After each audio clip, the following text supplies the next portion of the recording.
ఒక క్లయింట్ ఒక కోచ్ దగ్గరికి వెళ్ళి ఇట్లా అన్నాడంట, బ్రో నాకు అథ్లెటిక్ ఫిజిక్ కావాలి, ఒక మంచి ఫిజిక్ కావాలి అన్నాడంట. సో కోచ్ ఏం చేసిండంట, అథ్లెటిక్ ఫిజిక్ గెయిన్ చేసి ఇచ్చిండంట ఒక 4-5 monthsలో. సో కోచ్ ఇస్తే నువ్వు యువర్ డన్, నువ్వు అయిపోయింది, నువ్వు అథ్లెటిక్ ఫిజిక్ రెడీ అని అంట. అంటే అదేంటి, ఇది కాదు నేను అన్నది అని చెప్పి నాలాంటి ఉన్నో ఇంకొన్న బాడీ బిల్డర్ అని చూపించి ఇలాంటి ఫిజిక్ అని అన్నాడంట. అంటే అది అథ్లెటిక్ ఫిజిక్ ఎందుకు అవుతుంది, అది వాళ్ళు బాడీ బిల్డర్స్ కిందకి, ఫిట్నెస్ మోడలింగ్ కిందకి వస్తారు.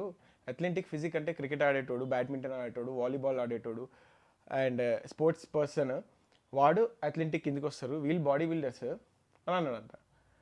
సో మీకు అర్థం కాదు ఏంటంటే, ఇక్కడ నా ఫోటో చూడండి, ఇక్కడ నేను weekly 3 days badminton and like స్విమ్మింగ్కి వెళ్తా, 2 days క్రికెట్ ఆడతా and every morning strength training చేస్తా. సో నాకు కార్డియో అవుతుంది ఈవినింగ్ అండ్ మార్నింగ్ వచ్చేసి స్ట్రెంత్ ట్రైనింగ్ అవుతుంది. కాబట్టి ఇక్కడికి ఇలా కనిపించిన ఇది ప్రొఫెషనల్ బాడీ బిల్డింగ్ షోకి నేను ప్రిపేర్ అయినప్పుడు ఇక్కడ నేను only strength training and like high volume light cardio వేసుకున్నా, ఎందుకంటే నాకు roundness, symmetric and heavy muscle కావాలి కాబట్టి నేను చేసిన.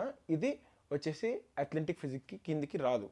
If don't consider your self as a athlete. ఎవరైతే బాడీ బిల్డింగ్ కాంపిటీషన్స్ చేస్తారో వాళ్ళు అథ్లీట్స్ కారు, ఎవరైతే స్పోర్ట్స్ పర్సన్స్ ఉంటారో వాళ్ళు అథ్లీట్స్ అండ్ వాళ్ళ ఫిజిక్ అథ్లెటిక్ ఫిజిక్ అంటారు. ఇది అథ్లెటిక్ ఫిజిక్ కాదు.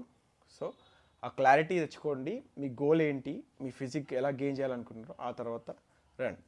ఓకే, సో అది గైస్, ఇలాంటి ఇన్ఫర్మేషన్ కోసం ఫాలో అయిపోండి. And take care, by, keep lifting weights.